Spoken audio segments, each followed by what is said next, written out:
नमस्कार, मी पौर्णिमा the सामन्स foods and ब्लॉगमध्ये तुमच्या सगळ्यांचं खूप खूप स्वागत आहे. तर आज आपण करणार आहोत टोमॅटोपासून धपाटे. तर आता श्रावण महिन्यामध्ये बरेच लोक कांदा लसूण खात नाहीत, तर आजची रेसिपी कांदा लसूण विरहित असणार आहे आणि आपल्याला खाण्यासाठी पण एकदम टेस्टी आणि खमंग असणार आहे. चला तर वेळ न घालवता रेसिपीला सुरुवात करूया. तर सर्वप्रथम साहित्य काय लागणार आहे धपाटे करण्यासाठी ते आपण इथे बघूया. तर मी इथे 2 टेबलस्पून बेसन घेतलेलं आहे. 2 टेबलस्पून आपल्याला तांदळाचं पीठ घ्यायचं आहे. त्यानंतर आपल्याला पाऊण वाटी गव्हाचं पीठ लागणार आहे. 1 मोठी वाटी आपल्याला ज्वारीचं पीठ घ्यायचं आहे. त्यानंतर इथे मी 1 वाटी टोमॅटोची प्युरी घेतलेली आहे, म्हणजे 2 टोमॅटोची मी प्युरी केलेली आहे, तर 1 वाटी झाली ती बरोबर. त्यानंतर आपल्याला 2 टेबलस्पून तेल लागणार आहे, 2 टेबलस्पून तीळ, चवीनुसार मीठ लागणार आहे, 1 टेबलस्पून आपल्याला लाल तिखट, अर्धा टीस्पून हळद लागणार आहे. त्यानंतर आपल्याला हिंग 1 टीस्पून लागणार आहे. कसुरी मेथी आपल्याला 2 टेबलस्पून घ्यायची आहे. त्यानंतर आपल्याला गरम मसाला 1 टीस्पून लागणार आहे. 2 टेबलस्पून आपल्याला धणे जिऱ्याची पावडर लागणार आहे आणि 1 टीस्पून आपल्याला जिरे लागणार आहेत. तर सर्वप्रथम आपण इथे पीठ मळून घेऊया. तर त्यासाठी मी इथे ज्वारीचं पीठ घेतलेलं आहे. आता यामध्ये गव्हाचं, चण्याच्या डाळीचं आणि तांदळाचं पीठ आपण मिक्स करून घेऊया. या सर्व पिठांमुळे आपलं धपाटं अगदी खमंग लागतं, त्यामुळे हे सर्व पिठं एकत्र झाली की त्याचा स्वाद खूप छान येतो. तर आता इथे सर्व पिठं मी घेतलेली आहेत. आता यामध्ये आपण जिरे घालूया. त्यानंतर आता यामध्ये कसुरी मेथी घालून घेऊया. हिंग घालायचं आहे. यामध्ये तुम्ही ओवा देखील घालू शकता, तुमच्या आवडीनुसार आहे. त्यानंतर यामध्ये हळद घालायची आहे. लाल तिखट घालायचं आहे. गरम मसाला घालायचा आहे. धणे जिऱ्याची पावडर घालायची आहे. तुम्ही इथे अख्खे धणे जे असतात ते थोडेसे क्रश करून देखील घालू शकता. त्यानंतर आता यामध्ये चवीपुरतं मीठ घालायचं आहे, तीळ घालायचे आहे आणि ह्याला व्यवस्थित असं आपल्याला मिक्स करून घ्यायचं आहे. सगळ्या गोष्टी अशा एकत्रित झाल्या पाहिजे, अशा पद्धतीने ह्याला सर्व असं एकत्र करून घ्यायचं आहे. त्यानंतरच आपण हे पीठ जे आहे ते मळून घेणार आहोत. तर इथे मी सर्व गोष्टी व्यवस्थित अशा मिक्स करून घेतलेल्या आहेत. आता यामध्ये आपण तेल घालूया आणि व्यवस्थित तेल असं सर्व पिठाला चोळून घेऊया.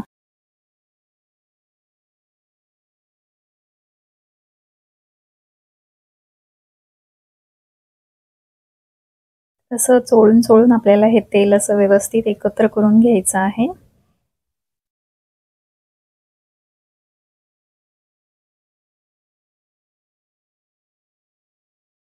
तर इथे मी सर्व पीठ असं एकत्र करून घेतलेलं आहे. आता यामध्ये आपण टोमॅटोची प्युरी घालूया आणि हे जे पीठ आहे ते आपण मळून घेऊया. टोमॅटोच्या प्युरीमध्येच आपल्याला हे पीठ मळून घ्यायचं आहे. अगदी लागलंच तर यामध्ये तुम्ही पाणी थोडंसं वरून घालून मळून घेतलं तरी पण चालेल. शक्यतोवर आपल्याला टोमॅटोच्या प्युरीमध्येच हे पीठ मळून घ्यायचं आहे, पण जर कमीच पडलं तर आपण पाणी घालून मळलं तरी चालेल. तर मी इथे असं छान असं आपण जसं चपातीचं पीठ मळतो तसं हे पीठ मळून घेतलेलं आहे सॉफ्ट. तर याला आता 10 मिनिटं ठेवूया आपण रेस्टसाठी. आता 10 मिनिटं झालेली आहेत. पीठ छान मुरलेलं आहे.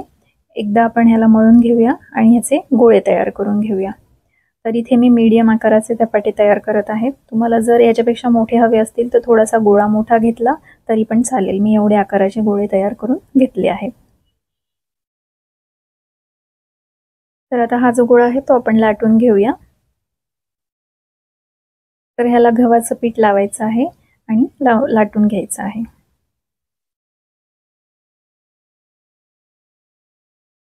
आपण अगदी पराठा जसा करतो त्याच पद्धतीने आपल्याला हे करायचं आहे. व्यवस्थित असा पातळ आपल्याला हा धपाटा जो आहे तो लाटून घ्यायचा आहे. तुम्हाला जर जाड ठेवायचा असेल तर थोडासा जाड ठेवला तरी पण चालेल, पण पातळ केला तर तो अगदी खायला अजून छान लागतो. तर व्यवस्थित त्याच्या कडा देखील आपल्याला अशा पातळ करून घ्यायच्या आहेत. अगदी जसं पराठा करतो तसंच करायचं आहे.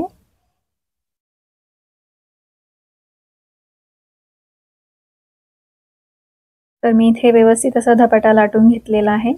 एवढ्या साईजचं मी लाटलेलं आहे, एवढं पातळ ठेवलेलं आहे. यापेक्षा थोडंसं तुम्ही जाड ठेवलं तरी पण चालेल. तर मी इथे एक तवा गरम करून घेतलेला आहे.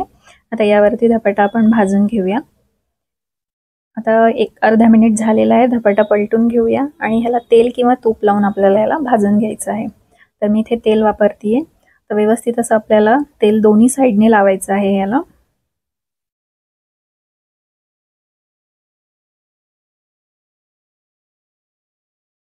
या साईडने धपाटा भाजला आहे. आता दुसऱ्या साईडने परतून घेऊया. ह्याला पण आपल्याला तेल लावून घ्यायचं आहे आणि दोन्ही साईडने आपल्याला हे व्यवस्थित असं धपाटा भाजून घ्यायचं आहे.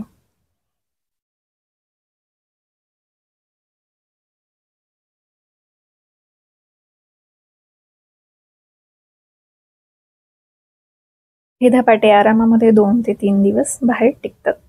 तर जर तुम्हाला प्रवासात वापरायचे असतील तर तुम्ही घेऊन जाऊ शकता. अगदी सॉफ्ट राहतात आणि टेस्ट पण खूप छान राहते. तर इथे छान असा आपला धपाटा तयार झालेला आहे. अशाच प्रकारे मी सर्व धपाटे इथे करून घेते. तर इथे माझे सर्व धपाटे तयार झालेले आहेत.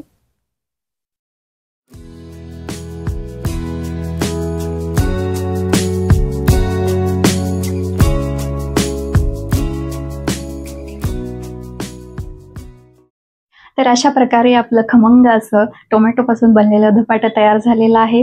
मला कसं वाटलं कमेंट करून नक्की सांगा. जसे आपण टोमॅटोचे धपाटे केले तसेच आपण काकडीचे, दह्याचे असे धपाटेही करू शकतो. जर तुम्हाला ही रेसिपी हवी असेल तर मला कमेंटमध्ये सांगा. मी ही रेसिपी तुमच्यासोबत नक्की शेअर करेल. तर व्हिडिओ कसा वाटला मला कमेंट करून नक्की सांगा. व्हिडिओ आवडला तर व्हिडिओला लाईक करा, शेअर करा आणि सबस्क्राईब करायला विसरू नका.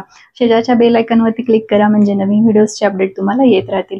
भेटूया अशाच नवनवीन रेसिपीसोबत. तोपर्यंत धन्यवाद.